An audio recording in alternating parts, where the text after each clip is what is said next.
Somerset had the better of the opening day of their all-important LV County Championship clash with Surrey, the team alongside them in the relegation places, a day in Taunton where the last 15 overs were lost to the light.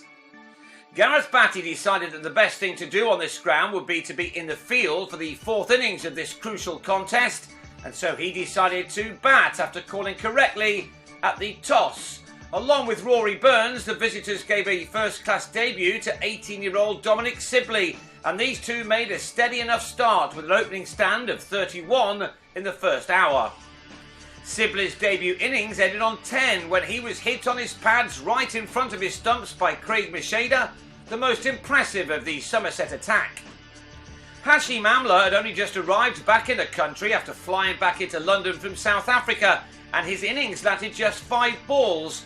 He was then strangled down the leg side off Macheda with a total on 31 for 2. And it was 31 for 3 in the next over when Burns nicked off to Alfonso Thomas, 3 wickets having fallen without a single run being added. Of course, neither side have impressed with the bat this season, and so Surrey would have been thrilled to get off 31, even though it took an edge from Vikram Solanki to get the scoreboard moving again. He and the former Somerset man Xander de Brain now needed to lead a recovery for a side which began this round of matches at the foot of the First Division table. They're 15 points behind Somerset, but do have their future in their own hands, with a game in hand on both their opponents here and third from bottom Derbyshire.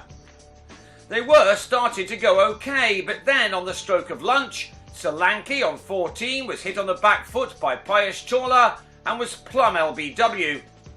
How de Brain would have loved to hit an important 100 against his former employers. He advanced along to 30, but he then gave Macheda his third wicket with another LBW decision, which Mr. Magoo would have been able to give.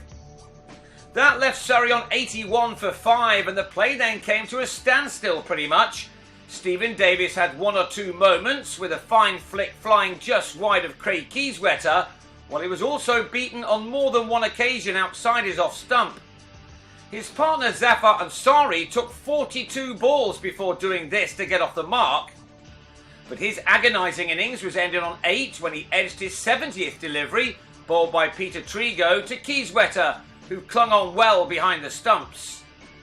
With a total on 116 for 6, Somerset's public enemy number 1, Batty, came out and got going with a 4 through the slips off Trigo, the man he came to blows with in the T20 semi-final.